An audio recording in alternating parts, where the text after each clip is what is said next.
Mes frères et sœurs, avant de commencer cette khutbah, on doit tous se rappeler d'une chose très importante, c'est que votre présence ici, dans ce lieu béni qu'est la mosquée, dans un jour béni qui est celui du Jumu'ah, est une preuve de l'amour qu'Allah Azza wa Jal vous porte. On remercie notre Seigneur de nous permettre d'être assis dans un endroit béni à l'heure où d'autres sont debout dans des endroits maudits. Qu'Allah nous préserve, ya Rabbal Alamin. On remercie notre Seigneur de pouvoir nous arracher à cette vie d'ici-bas, de partir du travail, de peut-être même arriver en retard, de partir de la fac et peut-être même arriver en retard pour pouvoir venir ici accomplir une des obligations de l'islam. Falhamdulillahi Rabbil Alamin. Et lorsqu'Allah Azza wa Jal te manifeste son amour, tu te dois toi aussi de lui manifester le tien. Sinon c'est de l'avarice, sinon c'est de l'égoïsme et c'est de l'ingratitude. Parmi les signes d'expression de cet amour que nous allons exprimer à notre Seigneur, subhanahu wa ta'ala, parmi cela, nous avons l'obéissance à ce qu'Allah Azza wa Jal nous ordonne. La défense du dîn d'Allah, subhanahu wa ta'ala. La défense des musulmans, où qu'ils soient dans le monde. Et on demande à Allah Azza wa Jal de préserver le sang de nos frères et nos sœurs, où qu'ils soient dans le monde, et spécifiquement à toute la communauté palestinienne, à Gaza et en Cisjordanie. Allahumma amin ya Rabbal Alamin. Et nous nous devons de défendre le sens du mot la Ummah. Car la Ummah al-Islamiyya peut être en danger par rapport à un certain nombre de causes que nous allons voir. Et ces certaines causes, ces causes-là sont celles qui ont causé la perdition des communautés qui nous ont précédés. Le but, c'est de les connaître pour pouvoir les éviter. 4 causes que nous allons rapidement survoler, qui sont les causes principales de la perdition des communautés qui nous ont précédés, et qui peut être la perdition de la communauté à laquelle nous appartenons, qui est celle du tawhid et d'Allah Azza wa Jal. Premièrement, tout type de shirk, de polythéisme, tout type d'associationnisme, même si c'est un néologisme et que le terme qui est le bon terme, c'est le polythéisme ou le polycultisme. Tout type de shirk et de transgression du tawhid. Deuxième cause de perdition des communautés, la corruption et la propagation du mal sur cette terre. Troisième grande cause, le fait de ne pas remercier Allah Azza wa Jal pour les bienfaits qu'il nous donne chaque jour. Et quatrième grande cause, l'injustice et l'atteinte aux droits des gens, ainsi que l'amour excessif de la vie d'ici-bas. La première des grandes causes de la perdition des communautés est le fait d'avoir des manquements vis-à-vis de l'adoration d'Allah Azza wa Jal dans son unicité absolue. Et Allah Azza wa Jal nous dit « Inna shirka la zulmun azim », ce qui signifie le polythéisme, l'adoration d'un autre qu'Allah subhanahu wa ta'ala est une injustice immense. Et de même, Allah Azza wa Jal nous dit « Inna Allah la yaghfiru an yushraka bih wa yaghfiru ma duna dhalika liman yasha ». Allah Azza wa Jal nous dit lui-même dans le verset, dans le sens de la traduction du verset, certes Allah Azza wa Jal ne pardonne pas qu'on lui donne des associés. Et en dehors de cela, il pardonne ce qu'il veut à qui il veut. Ici, un élément très important, mes frères, c'est que nous ne devons pas nous enfermer dans la compréhension du polythéisme qui est celle qui concernait des générations précédentes. Uniquement le fait de porter une main de Fatma et de penser que cette main de Fatma, par exemple, va te protéger. Hada shirkun billahi azza wa jal, de base, car il n'y a qu'Allah azza wa jal qui protège. Aucun objet ne peut protéger, aucun être humain ne peut protéger. Il n'y a qu'Allah subhanahu wa ta'ala. Il y a aussi le fait d'adorer d'autres qu'Allah, d'adorer des gens dans des tombes ou bien alors d'adorer des asnam, des statues. Mais pour être honnête entre nous, alhamdoulilah, un certain travail a été fait dans le monde francophone de la da'wa et l'extrême majorité des gens ont délaissé ces choses. Et nous arrivons à des types de polythéisme beaucoup plus subtils. Le polythéisme dans l'amour de la vie d'ici-bas. Le fait de mettre la vie d'ici-bas avant le droit d'Allah subhanahu wa ta'ala. Pour certains hommes, le polythéisme dans le fait de mettre leur famille avant Allah subhanahu wa ta'ala. Qu'Allah nous préserve, ya Rabbal Alamin. Le fait de mettre sa propre âme avant le droit d'Allah subhanahu wa ta'ala. Et le polythéisme doit être aussi compris de façon traditionnelle avec les éléments de base qui sont l'adoration en tant que telle d'un autre qu'Allah azza wa jal. Quand quelqu'un vient te dire que son cheikh connaît l'invisible, ou quelqu'un vient te dire que si tu ne portes pas le serment d'allégeance à tel cheikh, tu ne pourras pas rentrer au paradis. Toutes ces bid'a et tous ces dalal, tous ces égarements, alhamdoulilah, la majorité des musulmans en France comprennent et se sont éloignés de cela. Mais il y a d'autres éléments. Le polythéisme dans l'idéologie, dans la compréhension de qu'est-ce qu'être un homme, dans la compréhension de qu'est-ce que la famille. Et là, vous allez vous dire, mais pourquoi il nous parle de famille alors qu'on parle de polythéisme? Si tu prends une définition de qu'est-ce qu'être un père, de qu'est-ce qu'être une mère, de qu'est-ce qu'une famille, de qu'est-ce qu'une société, autrement que la façon dont le Coran al-Karim l'a défini, n'es-tu pas en train de prendre un mode de vie qui n'est pas celui de l'islam pour le remplacer? Qu'Allah nous préserve, ya Rabbal Alamin. Allah Azza wa Jal nous informe que par rapport à nos péchés et tout ce qui concerne le polythéisme, Allah Azza wa Jal a puni beaucoup de communautés avant nous. Et il nous dit dans le sens du verset, nous les saisîmes chacun pour leurs péchés. Parmi eux, certains furent frappés d'un ouragan de pierre, hasiba. D'autres furent saisis par le cri, sayha. D'autres furent engloutis par la terre, khasafna bihil ard. Et d'autres furent noyés, aghraqna, bima'na aghraqnahum. Et Allah ne les a pas lésés, mais ils se sont lésés eux-mêmes. Tout manquement à l'adoration d'Allah Azza wa Jal, et pas simplement avec nos membres, mais aussi avec nos esprits, avec nos intelligences et avec la façon que nous allons avoir de comprendre le monde, tout manquement dans ces éléments est une cause probable de châtiment qui nous tombe dessus. Et parmi ces châtiments que nous avons tous vécus, la'alla, et seul Allah Azza wa Jal connaît la réalité, quand on a eu le Covid, que de tawbah avons-nous vu pendant le Covid? Que de belles résolutions avons-nous vues pendant le Covid?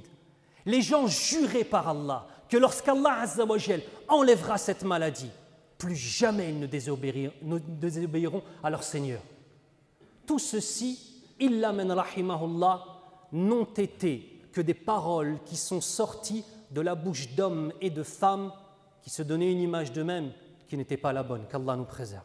Parmi les éléments de la punition divine, la disparition du courage dans les poitrines des musulmans et des musulmanes. Quand la base chez l'homme devient le fait qu'il soit un dayyouth, qu'Allah nous préserve, ya Rabbal Alamin, d'être maudit par Allah Azza wa Jal par le fait d'être un dayyouth. Lorsqu'Allah Azza wa Jal veut punir un peuple, parmi les signes de cette punition, il enlève de leur cœur tout courage. De la poitrine des musulmans, de la poitrine des dirigeants des musulmans, tout cela fait partie des châtiments divins, car être un résistant est un honneur trop grand et trop noble pour certaines créatures. Allah Azza wa Jal yaqul أفرأيت من اتخذ إلهه هواه وأضله الله على علم وختم على سمعه وقلبه وجعل على بصره غشاوة فمن يهديه من بعد الله أفلا تذكرون. Allah Azza wa Jal nous dit, n'as-tu pas vu celui qu'Allah subhanahu wa ta'ala, n'as-tu pas vu celui qui a pris ses propres passions comme étant sa propre divinité? Alors Allah Azza wa Jal l'a égaré. Et il a ainsi scellé son ouïe, son cœur et sa vue. Et qui pourra guider après qu'Allah Azza wa Jal l'ait égaré? N'ont-ils pas une conscience pour pouvoir réfléchir et comprendre? Alladhi yahsulu al-yawm fi Palestine natija. Ce qui arrive aujourd'hui en Palestine est un résultat d'un éloignement des musulmans vis-à-vis de l'essence même du tawhid d'Allah Azza wa Jal. Hubbullah wa hubbu rasulihi sallallahu alayhi wa sallam. Mais aussi le fait de vivre selon les préceptes coraniques et selon les préceptes de la sunna du prophète sallallahu alayhi wa sallam. Cette communauté divisée n'est qu'un petit encas pour les puissances dominatrices qui peuvent prendre ce qu'ils veulent comme ils le veulent. Et peu importe le nombre de musulmans dans le monde. Lorsque le courage a quitté les poitrines, le nombre ne signifie absolument rien du tout. Qu'Allah nous préserve, ya Rabbal Alamin. La deuxième grande cause de la perdition des communautés, et possiblement de la communauté musulmane, c'est la corruption et la propagation du mal sur terre et l'absence de réaction de la part des musulmans. Allah Azza wa Jal nous dit dans le sens du verset, lorsque nous voulons faire périr une cité, nous ordonnons à ces opulents de se soumettre.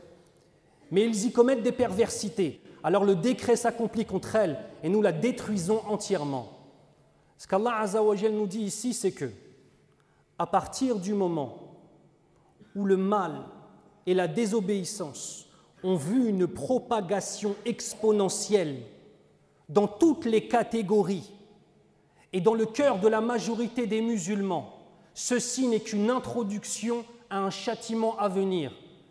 Et si certains peuples ont été châtiés par le fait de voir leur cité retournée, d'autres de voir leur cité brûlée, un des plus grands châtiments que l'on puisse voir, c'est que les musulmans soient plongés dans le rafla, que les musulmans soient plongés dans l'oubli de la réalité de ce qui se passe, qu'ils soient inactifs, qu'ils viennent à la mosquée simplement pour prier, qu'ils en sortent, qu'ils donnent une petite sadaqa de 5 ou 10 euros, et là c'est fini en fait, ça y est, j'ai fait mon devoir de musulman.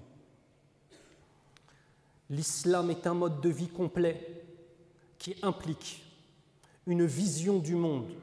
L'islam, ce n'est pas ta vie avec ton CDI. L'islam, ce n'est pas ta vie simplement avec ta famille et une petite parenthèse que tu ouvres pour venir faire la prière.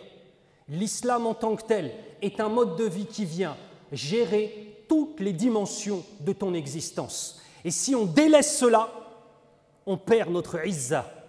On rentre dans le dhul, dans l'humiliation. Et la seule chose qui peut nous arriver, c'est de subir les injustices de tout le monde. Mais c'est déjà arrivé. Et nous vivons déjà cela. Malgré l'exemple de Gaza et de la colonisation ignoble et du génocide qui se passe, malgré toutes les lois racistes qui ont été votées dans les pays européens, malgré le nombre de musulmans en Europe qui dépasse les 20 millions de personnes, rien ne se passe. Parce que chacun d'entre nous ne veut que regarder sa propre situation, sa propre sécurité, son petit hisab à la fin du mois, son crédit, qu'Allah nous préserve d'un crédit avec intérêt, afin de ne pas rentrer dans une guerre avec Allah Azza wa Jal, payer les traites de son crédit en pensant qu'en se prosternant quelquefois dans la journée, on a accompli ce qu'est l'islam. Nous ne sommes pas à la hauteur des défis qui nous attendent. Et nous ne sommes pas à la hauteur de ce qui est en train de se passer. La situation est extrêmement grave. Et tous ceux qui vivent et qui ont peut-être la trentaine, wallahi, qu'il y a 10 ou 15 ans, si on nous avait décrit ce qui se passe aujourd'hui dans notre pays qu'est la France, personne ne l'aurait cru. Personne ne l'aurait cru. Tout le monde aurait dit, mais non, ça y est, c'est fini. L'époque de la colonisation et du massacre de plus d'1 million d'Algériens, c'est fini cette histoire-là. L'époque du racisme, l'époque de l'islamophobie telle qu'elle a été dans le passé, c'est fini tout cela. Mais malgré le changement des choses, les musulmans ne changent pas. Qu'Allah nous accorde le fait de retourner à son dîn, afin d'y trouver la lumière et d'y trouver la force de pouvoir réagir, de s'organiser et d'être des éléments constructifs, Ya Rabbal Alamin. Allah Azza wa Jal nous dit dans le sens du verset, pour cette troisième cause qui est le fait de ne pas remercier Allah Azza wa Jal pour ses bienfaits, il nous dit dans le sens du verset, Allah propose en parabole une cité qui était en sécurité et tranquille. Sa subsistance lui venait de toutes parts, mais elle se montra ingrate envers les bienfaits d'Allah Azza wa Jal. Tu sais, quand tu reçois, et que tu as l'impression que tout ce que tu reçois, c'est devenu normal en fait. On en vient à être tellement ingrat que même la prière à l'heure devient un défi immense dans nos vies. Allah Azza wa Jal yarzuquna fi kulli hin. Allah Azza wa Jal, il est celui qui fait que ton père est encore vivant, ta mère est encore vivante, que tes enfants sont en bonne santé. Allah Azza wa Jal yuhibbuk. Il t'aime, il te donne, il nous donne sans arrêt.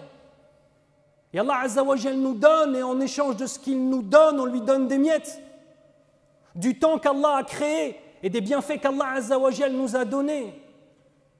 Et lorsque par la suite on sent un éloignement et on sent que la communauté est en train de subir, on observe simplement et on met des j'aime sur Instagram. Allah Azza wa Jal donne à chaque instant et on oublie de le remercier. Allah Azza wa Jal est notre créateur et d'autres qu'Allah Azza wa Jal sont adorés. Allah Azza wa Jal descend envers nous son bien sans arrêt. Et qu'est-ce que nous présentons à notre Seigneur? Qu'Allah fasse de nous tous des hommes et des femmes qui sont pieux et pieuses et qui tentent d'être à la hauteur, d'être des musulmans et de ceux qui se prosternent. Ya Rabbal Alamin. La quatrième grande cause de perte de la communauté, c'est l'injustice. L'injustice entre nous. Le fait de ne pas savoir respecter le droit de ses frères. Le fait de ne pas savoir respecter le droit des musulmans et des non-musulmans autour de nous.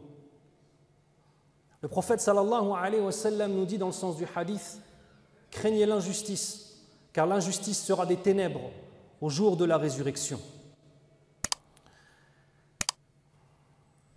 Et encore une fois, nous ne pouvons absolument pas parler d'injustice sans mentionner ce qui se passe aujourd'hui en Palestine. Et la seule chose que je demande à notre Seigneur, c'est premièrement qu'Allah Azza wa Jal fasse triompher la vérité. Allahumma ansuril haqqa fi kulli makan wa khassatan fi Palestine, ya Rabbal Alamin. Deuxièmement, je demande à Allah Azza wa Jal de nous pardonner notre inaction et le fait que nous ne soyons que des spectateurs à ce qui est en train de se passer, ya Rabbal Alamin. Troisièmement, je demande à Allah Azza wa Jal de mettre dans nos cœurs un ihtimam réel, un souci réel pour ce qui se passe. Et je vous cite la Palestine, je pourrais citer aussi les Rohingyas, je pourrais parler aussi de nos frères du Congo de confession musulmane qui se font massacrer avec un génocide depuis je ne sais combien d'années. Il y a tellement d'endroits dans le monde. La Palestine aujourd'hui est en tête de l'actualité, demain elle sera oubliée et ce sera un autre génocide qui sera mis en avant, ma'al asaf al-shadid. Autre élément, pourquoi cette indifférence, wallahi? Hubbud dunya, l'amour de nos petites vies. Vous savez, l'engagement implique des sacrifices. On a des gens qui ne prient pas de peur que leur patron sache qu'ils ne prient. Qui ont-ils craint? On a des gens qui, pendant Ramadan, font semblant de ne pas jeûner. Qui a-t-il craint? On se doit de se rappeler d'une chose, l'amour des éléments de cette vie d'ici-bas, l'amour de l'argent, l'amour de notre petit confort et l'amour de tout cela n'est qu'un piège. Nous avons été descendus sur cette terre comme un examen de la part de notre Seigneur. Vous allez tous mourir. Kullu nafsin dha'iqatul maut. Nous allons tous mourir. La seule chose que l'on va retrouver, ce ne sont pas le nombre d'euros qu'on aura sur notre compte. Ce n'est pas le respect que les gens nous ont donné par rapport au travail que l'on avait. Ce ne sont pas le nombre de diplômes que l'on avait qui vont faire notre valeur. Mais ce sera la réalité de l'istislam, de la soumission à notre Seigneur, de l'engagement et des sacrifices qu'on est prêt à faire. Quels sacrifices sommes-nous prêts à faire pour défendre le dîn? Pour faire en sorte que le dîn se répande. Regardez, la communauté musulmane aujourd'hui compte de nombreuses personnes en son sein qui sont dans des quartiers, donc qui sont dans la pauvreté, et qui dit pauvreté et quartier, dit l'endroit où il y a le plus de criminalité. Où sont les frères qui sortent dans la rue pour aller voir les jeunes qui vendent de la drogue, pour aller voir les gens dans les bars qui boivent de l'alcool? Où sont les frères qui, au-delà de se prosterner ici, sortent dans la rue pour aller répandre la ilaha illallah et aller voir nos frères, et pour les sœurs, d'aller voir nos sœurs qui sont dans l'égarement, pour les ramener, incha'Allah, vers le droit chemin? Non, même ça on a arrêté. Les gens apprennent leur dîn sur Internet, ya akhil karim, et parfois ils peuvent passer des 1 mois, 2 mois sans que personne ne leur fasse le rappel d'Allah Azza wa Jal dans le réel. Notre responsabilité, كما قال النبي صلى الله عليه وسلم بلغوا عني ولو آية. Transmettez de moi ne serait-ce qu'un verset. On se doit, chacun d'entre nous, à son échelle, à être des représentants du dîn d'Allah Azza wa Jal. Où chaque fois que l'on peut parler d'Allah, on parle d'Allah. Chaque fois que l'on voit quelqu'un qui est en train de faire quelque chose de mal, on lui parle. Billati hiya ahsan, avec douceur. Et parfois, ce n'est pas la douceur qui marche, mais la base, c'est la douceur. Sinon, Les rangs des musulmans pratiquants ne vont faire que s'amenuiser de plus en plus, pour au final disparaître. Qu'Allah nous préserve, Ya Rabbal Alamin.